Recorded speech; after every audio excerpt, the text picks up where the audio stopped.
What if Cinderella was from Lagos? Lagos is not for the weak. If Cinderella had been born in Lagos, her life would have been different. Very different. Cindy wasn't just any girl. She was a proper Lagos babe, born and bred in Mushin, with dreams bigger than Third Mainland Bridge. But life wasn't easy. Life happened. After her father died, her wicked stepmother and her two over-pampered daughters, Ronke and Sade, turned Cindy into their unpaid housemaid. Go buy Indomie, go fetch water from the well, wash my wig. Every day, from dawn to dusk, Cindy worked like a generator in December. Cindy, just like in the original Cinderella, woke up early to prepare for the day. However, this is Lagos, and Cindy wasn't the typical princess we are used to. Her room is small, but the energy is there. She quickly tied her scarf, took a quick glance at her phone to check for job updates, and sighed in frustration. Another day of side hustling ahead. Lagos isn't for the weak, but I've got hustle in my blood. Time to make things happen, Cindy thought.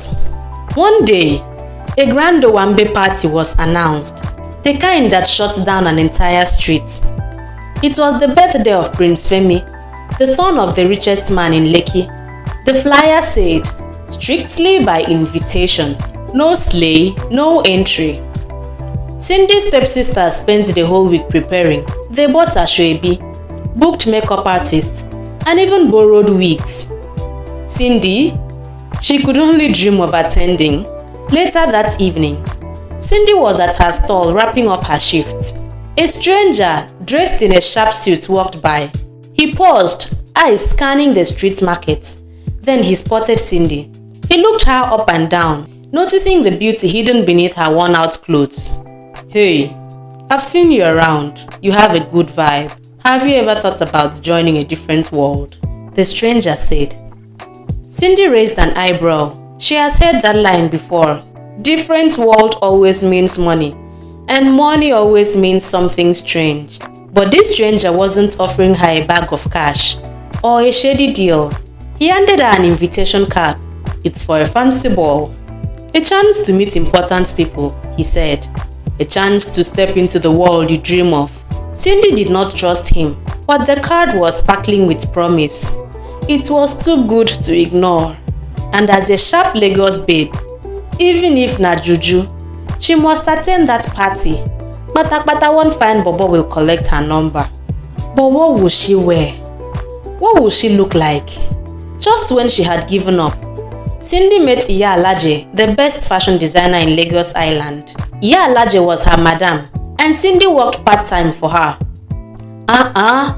Why you dey sad? The woman asked. Cindy explained her problem, and Iya Alaje, being a woman of wisdom and juju, a woman of capacity, of timber and caliber, decided to help.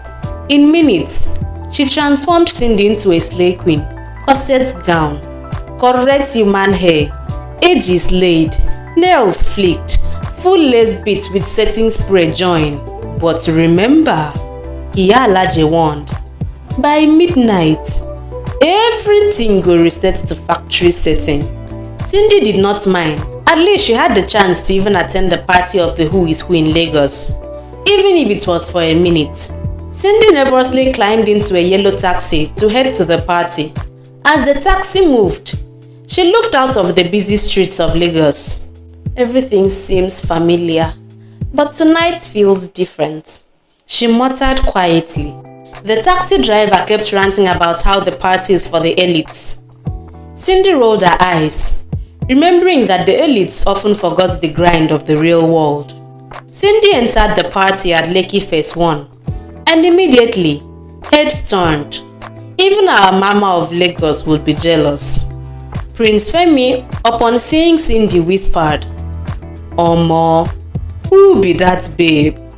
Man, she's massive. He approached her, and they exchanged pleasantries. As a normal Lagos big boy, Prince Femi wanted a bite of that hot chocolate cake that was in Lagos but he had never seen before. They danced, talked, laughed, It was a proper Lagos romance.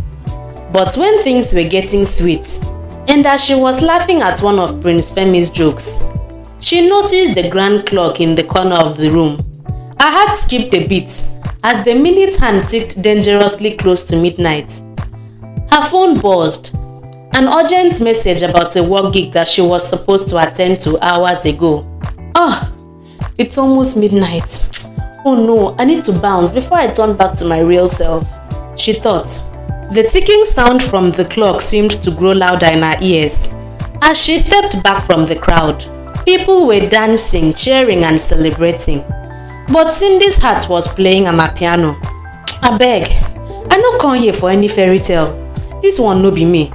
It's almost midnight and I be hustler for real Lagos. She looked down at her phone. Her hustle never stops. The real Cindy had to leave. She quickly grabbed her purse and made her way to the exit.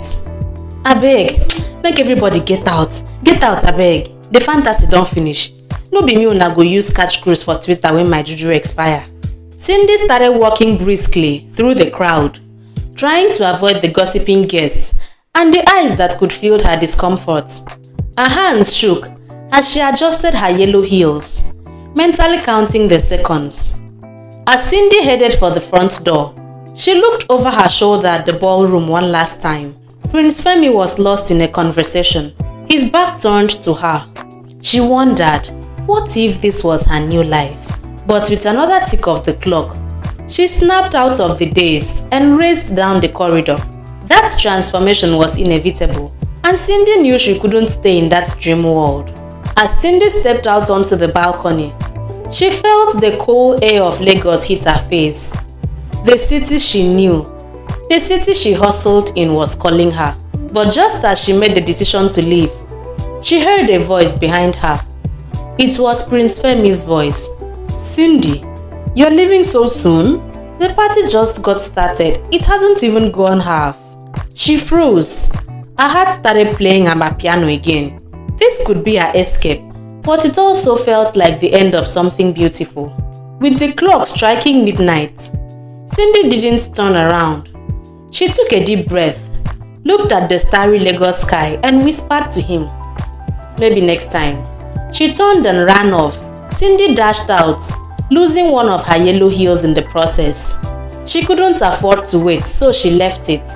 As she left the hotel, the fantasy began to fade, and Cindy returned to her real world, not as someone in disguise, but as the real her, bold, confident, and ready to take on whatever Lagos threw at her next. Prince Femi had picked the shoe, and so the next day, he posted on his Instagram, "Whoever owns this shoe, DM me.